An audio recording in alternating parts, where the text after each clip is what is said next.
Friends, मैं Ramesh sir आपके अपने YouTube channel the study for ambition में आपका बहुत बहुत स्वागत है।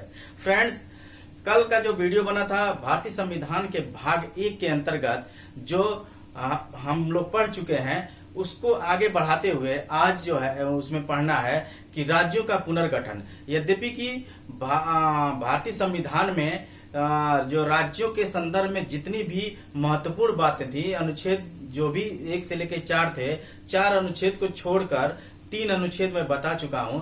उसके बाद जो है 4 अनुच्छेद को मैं सबसे लास्ट में बताऊंगा।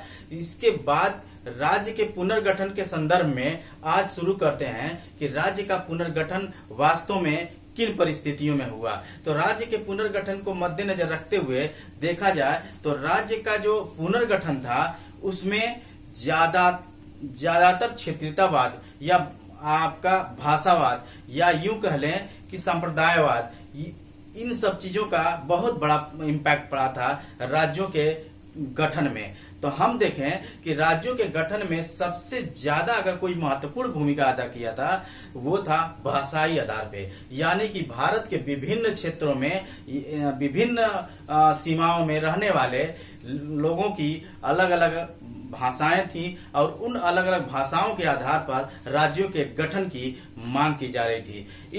ये आज की बात नहीं है, स्वतंत्रता के तदुपरांत की बात नहीं है। स्वतंत्रता के पहले ब्रिटिश गवर्नमेंट के अंतर्गत जब भारत था उस दौरान भी भारत का जो राज्यों का गठन हुआ था उनमें ये 2 राज्य ऐसे रहे हैं जिसका जो है गठन भाषाई आधार पे किया गया है। तो फ्रेंड्स, भाषाई आधार नई बात नहीं थी, ये पुरानी बात थी। ब्रिटिश सरकार के दौरान भी ऐसा हो चुका है। तो फ्रेंड्स, आज मैं राज्यों के पुनर्गठन के संदर्भ में आपको लेकर चलता हूं कि इसके अंतर्गत वो कौन कौन से महत्वपूर्ण पॉइंट है जिससे जो है हमें राज्य के गठन के संदर्भ में जानकारी के साथ साथ परीक्षा उपयोगी भी रहेगा। तो फ्रेंड्स, आइए देखते हैं राज्यों के पुनर्गठन के संदर्भ में महत्वपूर्ण पॉइंट्स।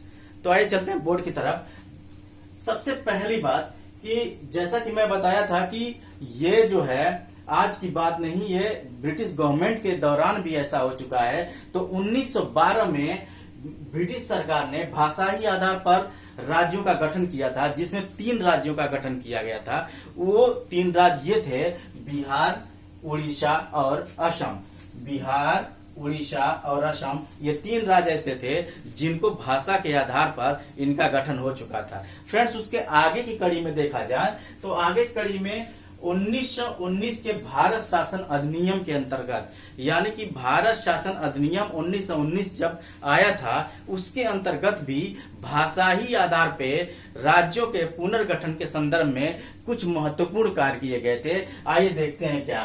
तो इस अधिनियम के अंतर्गत इस आधार को पूरी तरह से जो है कानूनी मान्यता प्रदान कर दी गई थी, यानी कि भाषाई आधार पे राज्यों का गठन होगा। इसे 1919 के भारत शासन अधिनियम में पूरी तरह से कानूनी मान्यता प्रदान की गई थी। उसके आगे कड़ी में देखते हैं कि 1936 में भाषाई आधार पर एक राज्य का गठन हुआ था जिसे सिंध प्रांत कहते हैं, यानी कि सिंध प्रांत का गठन भाषाई आधार पे ही हुआ है। फ्रेंड्स, आगे देखते हैं ये सिंध प्रांत का गठन हुआ कब था, 1936 में। इसके आगे देखते हैं कि संविधान सभा के जो अध्यक्ष थे डॉक्टर राजेंद्र प्रसाद जी इस भाषाई आधार को लेकर काफी विचार किए। इस विचार करने के बाद जो है उन्होंने एक समिति का गठन किया या एक कमेटी का गठन किया या एक आयोग का गठन किया। उस आयोग का नाम था यस्केधर, यानी कि राज्यों के जो गठन है वो किन आधार पर होगा वो उस पे विचार करने के लिए न्यायमूर्ति यस्केधर की अध्यक्षता में एक आयोग का गठन किया गया। और उस आयोग के अंतर्गत उन्होंने जो गठन हुआ था, गठन की तारीख जो थी वो थी 27 नवंबर 1947 को, यानी 27 नवंबर 1947 को राज्य इस कमेटी का गठन हुआ था यस्केधर आयोग का। और उन्होंने अपनी रिपोर्ट जो प्रस्तुत की थी 10 दिसंबर 1948 को। 47 में इसका गठन हुआ, 48 में इन्होंने रिपोर्ट प्रस्तुत की। तो फ्रेंड्स, इसकी रिपोर्ट में वो महत्वपूर्ण बात क्या थी, तो इस एस के धर कमेटी के रिपोर्ट में जो महत्वपूर्ण बात थी वो ये कि इन्होंने भाषाई आधार पे जो राज्यों का गठन हो इसे पूरी तरह से खारिज कर दिए। यानी कि आयोग का जो रिपोर्ट आया था भाषाई आधार पर इसे पूरी तरह से खारिज कर दिया गया। और उन्होंने जो सुझाव अपनी प्रस्तुत की थी इस रिपोर्ट में वो ये था कि इसे प्रशासनिक आधार पर इसका गठन किया जाए राज्यों का। यानी प्रशासनिक आधार का सेंस ये कि राज्यों में बेहतर प्रशासन व्यवस्था कायम रखा जा सके, इस प्रकार का राज्य का गठन हो जिससे कि इसमें किसी प्रकार का प्रशासनिक व्यवस्था में प्रॉब्लम ना हो और आसानी से प्रशासन व्यवस्था कायम रखा जा सके। तो उन्होंने प्रशासनिक व्यवस्था को मान्यता दी या रिपोर्ट में अपनी सुझाव प्रस्तुत की। आगे फ्रेंड्स इस जो नेक्स्ट पॉइंट होता है कि इस रिपोर्ट से एक विवाद उत्पन्न हो गया। यानी कि जब एस के धर ने अपनी रिपोर्ट प्रस्तुत की कि भाषाई आधार को पूरी तरह से खारिज किया जाए और प्रशासनिक आधार पे राज्यों का गठन हो, इससे एक विवाद उत्पन्न हो गया। और इस विवाद को देखा जाए तो इस विवाद पर विचार करने के लिए कांग्रेस की एक जो जयपुर अधिवेशन में उन्होंने एक कमेटी का गठन किया था। जयपुर अधिवेशन में एक कमेटी का गठन किया गया था। कहां पे?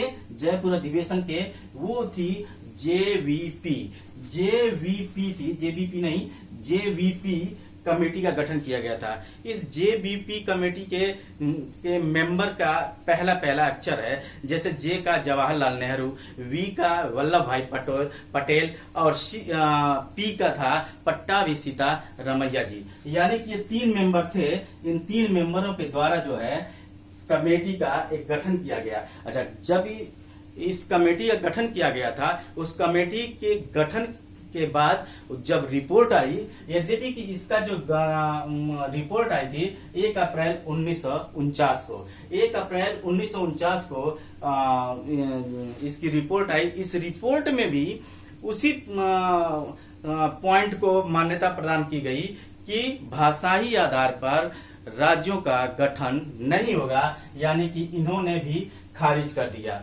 जेबीपी रिपोर्ट ने भी भाषाई आधार को जब खारिज कर दिया तो उसके बाद जब ये पॉइंट रख दिया गया कि भाषाई आधार पे राज्यों का पुनर्गठन नहीं होगा, इस बात के बाद वहां पे एक जो है सब क्लासेस लगा दिया गया। वो सब क्लासेस ये था कि फ्रेंड्स कि जब जन आधार को मद्देनजर रखते हुए सरकार इस पर विचार कर सकती, यानी कि जन भावना को आधार बनाया गया कि जन की जब भावनाओं की बात आएगी तो वहां पे सरकार इस पर विचार करेगा और सरकार विचार करके वो अपने आधार पर उस राज्य का पुनर्गठन कर सकता है।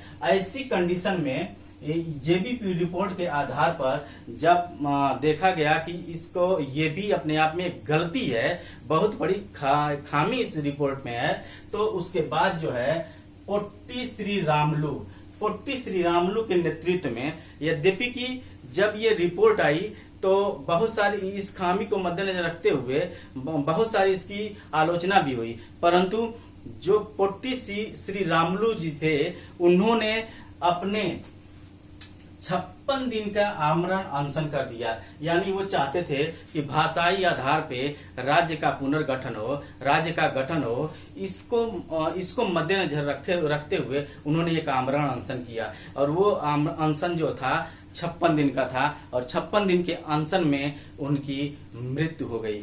जब इसमें मृत्यु हो गई, इसके मृत्यु के बाद जो है, और इनकी मृत्यु हुई कब? 15 दिसंबर 1952 को। 15 दिसंबर 1952 को जब रामलू जी की मृत्यु हो जाती है तो उसके बाद सरकार परेशान हो जाती है। फलतः सरकार जो है तुरंत इस पे आनन फानन में एक डिसीजन लेती है। वो डिसीजन ये रहता है कि 15 दिसंबर 1952 को तो इनकी मृत्यु हुई और 19 दिसंबर 1952 को सरकार ने स्वतंत्र राज्य की घोषणा कर दी। और स्वतंत्र राज्य की जो घोषणा की थी वो मद्रास से कटा हुआ जो भाग था, मद्रास से कटा हुआ भाग था, यानी कि 1 अक्टूबर 1953 को प्रथम भाषाई आधार पर राज्य का गठन किया गया। यानी कि बनने वाला प्रथम राज्य जो स्वतंत्रता प्रांत था वो था आंध्र प्रदेश। ये मद्रास से कट के बना हुआ है। अब ये जो स्वतंत्रता के पहले जो सिंध प्रांत बना था वो स्वतंत्रता के पहले था, लेकिन स्वतंत्रता के बाद जो है पहली बार कोई भाषाई आधार पर राज्य का गठन हुआ है तो वो आंध्र प्रदेश है। वो ये आंध्र प्रदेश बार बार प्रतियोगी परीक्षाओं में पूछा जाता है, इस पे ध्यान दीजिएगा। अच्छा, इसके बाद जो है फ्रेंड्स, भाषाई आधार पर राज्य का जो गठन की मांग पर विचार के लिए राज्य पुनर्गठन आयोग का गठन किया गया। यानी राज्य पुनर्गठन आयोग का जब गठन हुआ, इस आयोग को हम या तो राज्य पुनर्गठन आयोग कह सकते हैं या फजल अली आयोग भी कह सकते हैं। यानी कि राज्य पुनर्गठन आयोग या फजल अली आयोग जो जिसका गठन हुआ था 22 दिसंबर 1953 को। 22 दिसंबर 1953 को फजल अली आयोग का गठन किया गया था, जिसमें 3 सदस्य, एक तो अध्यक्ष थे जो फजल अली थे और 2 मेंबर थे। उसमें 2 मेंबर थे, एक एच.एन. कुंजरू थे और दूसरा के.एम. पनिक्कर। तो के.एम. पनिक्कर और एस.एन. कुंजरू जो थे, एच.एन. कुंजरू जी, यानी कि ये कहें कि ये जो है 3 सदस्य था। तो इस प्रकार जो है अध्यक्ष के बाद 2 मेंबर थे, या यूं कहें कि 3 सदस्य था। ये गठन किया गया किसका? राज्य पुनर्गठन आयोग का। और जो राज्य पुनर्गठन आयोग थे वो राज्य पुनर्गठन आयोग अपनी रिपोर्ट प्रस्तुत की और उस रिपोर्ट में इसने बताया था कि भाषाई एवं संस्कृत को आधार जो बनाया जा रहा है ये पूरी तरह से खारिज किया जाता है। यानी कि जो फजल अली की जो रिपोर्ट थी उसमें भाषाई और संस्कृत को पूरी तरह से खारिज कर दिया गया। यानी कि इस बात की मान्यता को समाप्त कर दिया गया कि भाषाई आधार पर किसी भी राज्य का गठन हो, पूरी तरह से खारिज था। उसके बाद दूसरी जो पॉइंट थी वो ये थी कि इन्होंने जो सुझाव प्रस्तुत किया वो सुझाव ये था कि राष्ट्रीय सुरक्षा पहले नंबर पे, प्रशासनिक व्यवस्था दूसरे नंबर पे, वित्तीय व्यवस्था तीसरे नंबर पे, एवं जो पंचवर्षीय योजनाएं होती हैं उस पंचवर्षीय योजनाएं कुशल रूप से लागू किया जा सके, इस आधार को मद्देनजर रखते हुए राज्यों का गठन होगा। तो फ्रेंड्स, जैसा कि मैं बताया ही, राज्य सुरक्षा, वित्तीय, प्रशासनिक एवं पंचवर्षीय योजनाओं को सफल बनाने के आधार माना गया और इस आधार पर राज्यों का गठन करने की बात की गई। तो फ्रेंड्स, ये राज्य पुनर्गठन के आयोग में एक छोटा और महत्वपूर्ण और सारगर्भित रूप से ये वीडियो है जो राज्य पुनर्गठन के संदर्भ में बहुत महत्वपूर्ण वीडियो है। फ्रेंड्स, ये वीडियो आप जरूर सुनिए, इससे निश्चित रूप से आपको फायदा मिलेगा। और जो आपके अपने फ्रेंड हैं और जो आपके जो परिचित हैं, जो आपके मित्रगण हैं या कंपटीशन देने वाले हैं, उनके यहाँ इसे शेयर जरूर करिएगा ताकि जो है उन्हें भी लाभ मिल सके। और साथ साथ में इसे सब्सक्राइब जरूर करिएगा। बहुत बहुत धन्यवाद। Good bye.